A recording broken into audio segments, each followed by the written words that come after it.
चलुची हरमुज प्रणाली तीनिटी मालबाही जहाज उपरे आक्रमण अस्त्र विरति घोषणा पर भी युद्ध थमुना ईरान सेना पक्षर गुली चालना हरमुज स्थिति अति गंभीर हो पड़ी।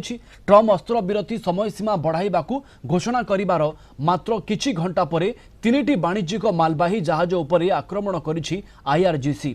बिना कौनसी चेतावनी रे गुलीमाड़ करी जहाज गुड़ी को क्षतिग्रस्त करिछि इस्लामिक रिवोल्यूशनरी गार्ड कर्पस। तेबे जहाजर कर्मचारी माने सुरक्षित अछंती किंतु जहाज गुड़िकर बहुत क्षति होइछि। अन्यपटे ट्रम्प कहिसंती से शांति पाई ईरान को समय देउछंती किंतु अमेरिका पक्षरु जारी रहितबा सामुद्रिक अवरोध हटिबो नाही।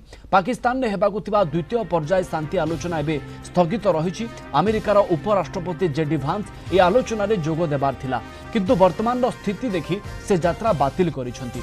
अन्यपटे ईरान जने वरिष्ठ अधिकारी ए अस्त्र विरति को एक चाल बोली कहिसंती। अमेरिका केवल समय गड़ाई हठात आक्रमण करने योजना करू।